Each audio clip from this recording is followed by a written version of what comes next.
Transform panel from object menu के बाद अभी हम लोग देखेंगे transform panel from effect panel. ये इफेक्ट और यहाँ से डिस्टॉर्ट एंड ट्रांसफॉर्म, उसके अंदर transform panel. Now transform panel object panel के अंदर जो ट्रांसफॉर्म पैनल है उससे काफ़ी अलग है, क्योंकि इसमें ऑप्शंस काफ़ी डिफरेंट है। पैनल यूज़ करने के लिए आपको लेयर्स का यूज़ करना होगा। तो मैं सबसे पहले ओपन करती हूँ विंडोज़ एंड लेयर्स। आप एक नया लेयर बना के रख सकते हैं या इस लेयर को ही आप डुप्लीकेट कर सकते हैं। तो सबसे पहले मैं ड्रॉ करूँगी क्रिस क्रॉस लाइंस और इस लाइन को आप अलाइन कर लीजिए। सो फर्स्ट अलाइन टू की object, horizontal align centre and vertical align centre, और इस लाइन को अभी आप आर्टबोर्ड के साथ अलाइन कर लीजिए। फिर इस लाइन के एक डुप्लीकेट कीजिए और एक न्यू लेयर में उसको पेस्ट कीजिए। तो मैं एक न्यू लेयर यहाँ क्रिएट करती हूँ और लेयर 1 को सिलेक्ट करके कॉपी एंड पेस्ट। अभी ये लेयर 2 का आई आप ऑफ कर दीजिए, बिकॉज अभी मुझे लेयर 1 के ऊपर ही दैट ट्रांसफॉर्म पैनल ऐड करना है। आप इस टारगेट को सिलेक्ट कीजिए तो इस लेयर में जो भी चीज़ें हैं सब साथ में सिलेक्ट हो जाएगा। फिर आप जाइए इफेक्ट, डिस्टॉर्ट एंड ट्रांसफॉर्म। सबसे पहले प्रीव्यू ऑन कर लीजिए और यहाँ कोई आर्बिट्ररी कॉपीज डाल दीजिए। कॉपीज आप बाद में भी चेंज कर सकते हैं। यहाँ से मैं क्लिक करूँगी एंगल्स, और जैसे आपको ये शेप चाहिए वैसे आप एंगल्स को यहाँ डाल दीजिए। मैं 30 डिग्री एंगल डालती हूँ और preview of and preview on. मुझे शेप्स ऐसे चाहिए and I hit okay. Now ये लेयर 1 को आप लॉक कर दीजिए और लेयर 2 को ऑन कर लीजिए। लेयर 1 का काम सिर्फ इतना ही होगा कि मुझे एक शेप यहाँ भी ड्रॉ करना है। वो शेप्स कहाँ से कहाँ तक स्टार्ट और एंड होगा वो डिटरमाइन करने के लिए मैंने लेयर 1 को क्रिएट किया है। तो अभी मैं सिलेक्ट करूँगी paint brush tool. Brush tool के ऊपर डबल क्लिक करके इसका जो स्मूथनेस है वो 100% कर दीजिए एंड हिट ओके।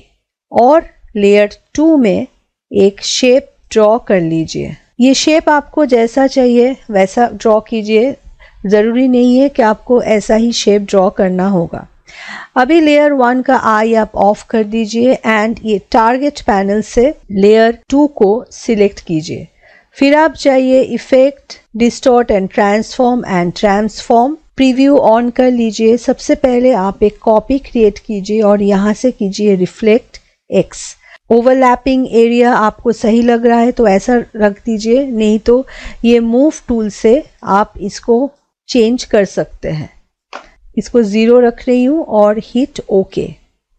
नाउ आप ये टारगेट फिर से सिलेक्ट कीजिए ताकि ये शेप एंड ये लाइन सब साथ में सिलेक्ट हो जाए। Again you go to distort and transform option, apply new effect. फिर से आप प्रीव्यू ऑन रखिए और एक आर्बिट्ररी कॉपी डालिए और यहाँ से आप एंगल को चूज़ कीजिए। आपको जैसा शेप चाहिए इस आर्टवर्क का उस शेप में रखिए, एल्स आप एंगल को चेंज कर लीजिए। सबसे पहले आप इसको थोड़ा सा छोटा कीजिए ताकि ये आपके आर्टबोर्ड के ऊपर सेट हो जाए एंड स्ट्रोक चेंज कर दीजिए, make it a bit light. So इस ऑब्जेक्ट को आप अभी जहाँ भी चेंज करेंगे इस शेप, तो देखिए ये शेप ऑटोमेटिक कंप्लीटली चेंज हो जाएगा। इसके बाद मैं लेती हूँ रेक्टेंगल टूल, या मैं यहाँ से ले सकती हूँ इलिप्स टूल। तो मैं इलिप्स टूल ले रही हूँ और यहाँ एक इलिप्स ड्रॉ कर रही हूँ। अब देखिए जब भी मैंने यहाँ कोई इलिप्स ड्रॉ किया तो एंटायर एरिया में ये इलिप्स आ जाएगा, बिकॉज ये मेरा full layer 1 and layer 2 effect के अंदर जो ट्रांसफॉर्म पैनल है वो एक्टिवेट हो गया है। एक्चुअली ये जो ट्रांसफॉर्म पैनल है दैट इज़ मोर और लेस अ प्लग इन। सो एक बार आप इसको तो एंटायर आर्टबोर्ड के ऊपर ये पैनल इफेक्टिव रहता है। अगर मुझे इस इलिप्स को कुछ चेंज करना है तो मैं एक ही इलिप्स को चेंज करूँगी और यहाँ जितने भी सारे इलिप्स है वो ऑटोमेटिक इफेक्टेड हो जाएगा। मैं एंकर पॉइंट टूल से इलिप्स का शेप चेंज कर रही हूँ। अभी इस इलिप्स को आप सिलेक्ट कीजिए और इस इलिप्स का आपको अगर स्ट्रोक चेंज करना है वो भी आप डायरेक्टली स्ट्रोक पैनल से कर सकते हैं। मुझे इस इलिप्स को और भी पतला करना है, so I will do 0.25 and enter. इसके बाद मुझे जो भी शेप डालना है वो मैं डायरेक्टली यहाँ डाल दूंगी। बट सबसे पहले ये जो मैंने शेप्स अभी ड्रॉ किया है इसका साइज मुझे और भी पतला करना है and at the same time इसका कलर भी मुझे चेंज करना है। नाउ आप ब्रश टूल लीजिए और जैसे शेप्स ड्रॉ करना है आप ड्रॉ करते जाइए। मैं ब्रश का साइज थोड़ा सा ज़्यादा लूँगी अभी। सो विंडोज़ एंड ब्रशेस, यहाँ से आप ये जो 10 पिक्सल राउंड है वो आप सिलेक्ट कर लीजिए। एक बार बाहर क्लिक कर लीजिए and then you select this shape. So मैं फर्स्ट ये ड्रॉ कर रही हूँ, then this is my next shape. Zoom कर लीजिए और इस ऑब्जेक्ट के ऊपर आप शेप्स ड्रॉ करते रहिए। सो मैं यहाँ ऐसे शेप्स ड्रॉ करूँगी। आपको अलग करके कोई भी शेप्स को सिलेक्ट करना नहीं होगा। तो फिर से मैं यूज़ कर रही हूँ ब्रश टूल।